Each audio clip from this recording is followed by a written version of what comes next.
Hey, this is Brett and some books. We are finishing Against Carceral Communism for Abolition Communism, and this is part 3. The self-abolition of the incarcerated. The perennial question presents itself: what is to be done? To quote the Prison Research Education Action Project at length, as Frederick Douglass came to see, the source of power did not rest in the slave master, but in the slaves, once they realized that they could refuse to be slaves. Similarly, striking prisoners have demonstrated that the power of prisons does not lie in prison managers, but in the prisoners who give their consent and cooperation in making prison life possible. When that consent and cooperation is withdrawn, prisons cannot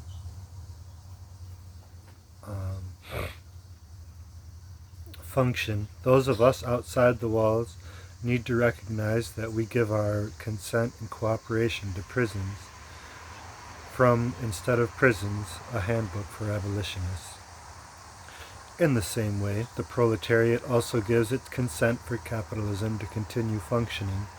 As Proletarios Revolucionarios noted in, quote, the self-abolition of the proletariat at the end of the capitalist world, end quote, the proletariat is also the class of capital, and for the continuation of proletarianization, just as prison and police reformism perpetuates and reinforces carcerality, the reform of rents and wages perpetuates and reinforces proletarianization.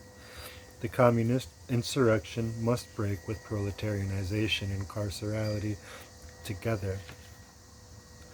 In the meantime, the continuing dominion of carceral communism is on the psyche of the far-left movement must be continued and challenged by abolitionists. In the so-called United States, there are some tendencies within the black radical tradition that could be considered abolitionist communism in orientation or as fellow travelers, even without an explicit articulation of an abolition communism. These implicit abolitionist communists have a unique position to challenge carceral communism, which still persists in the larger milieu of that country. In the Philippines, carcerality runs rampant through Maoist, National Democratic, Social Democratic, and independent leftist milieus. Although we abolitionists are slowly forwarding abolition, we must be abolitionists to the communists and communists to the abolitionists. Combat carcerality, spread anarchy, live communism. Yet, it will not be enough to merely propagandize our position, to shoot cops like the MPA do, to decarcerate and excarcerate, or to burn police stations like black insurrectionists do. While carcerality and capital continue to reign, we struggle for abolition by pushing to decarcerate the victims of cages and construct systems of excarceration that can deal with harm in a productive way. But abolition communism ultimately means the destruction of carcerality and capital. We agree with Bakunin that yes, destruction is also a creative urge, but destruction is not enough. As Gilles Davouet suggests, the suggestion is not who has the guns, but rather, what do the people with the guns do? 10,000 or 100,000 proletarians armed to the teeth are nothing if they place their trust in anything beside their own power to change the world. Otherwise, the next day, the next month, or the next year, the power whose authority they recognize will take away the guns which they failed to use against it. From when insurrectionists die.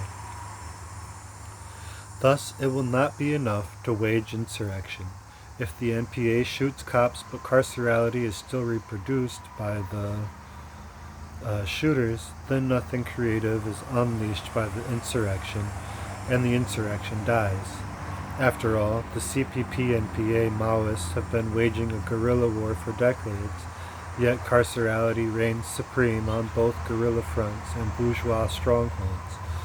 The NPA does nothing to challenge the legitimacy of policing and incarceration, and instead produces policing and carceral patterns.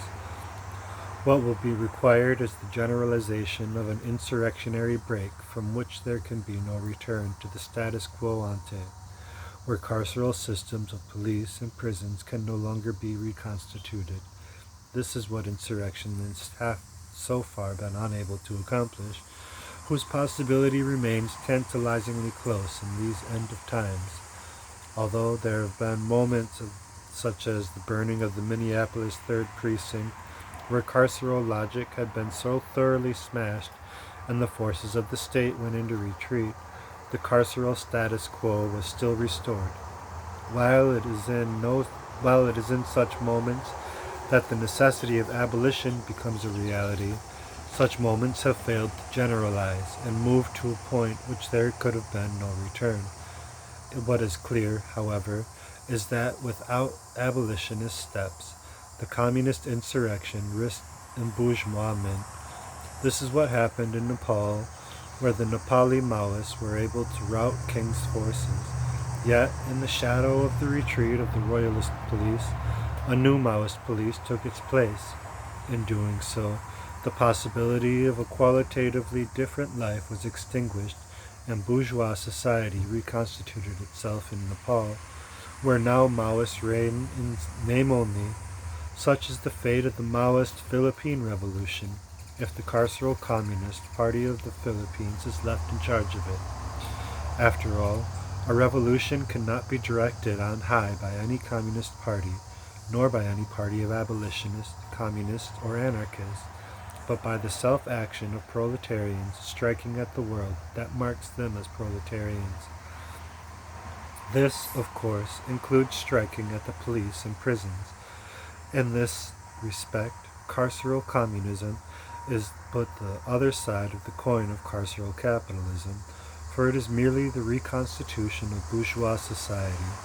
Abolition communism is communism aware of its task to abolish the current state of things.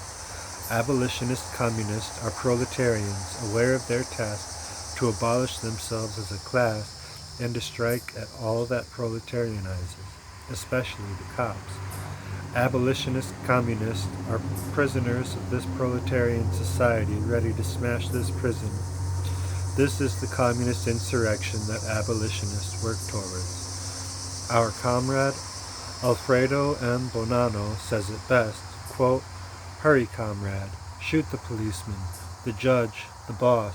Now, before a new police prevent you, hurry to say no before the repression convinces you that saying no is pointless, mad, and that you should accept the hospitality of the mental asylum. Hurry to attack the Capitol before a new ideology makes it sacred to you. Hurry to refuse to work before some new sophist tells you yet again that work makes you free. Hurry to play, hurry to arm yourself." From Armed Joy. And if you want to find more readings like this, I recommend anarchistlibrary.org. Also, I think Marxist.com has a ton of stuff. Notrace.how. I plan on reading a lot more theory and zines from now on for a while. So if you are interested in having theory and other zines read to you, please subscribe and let your friends know.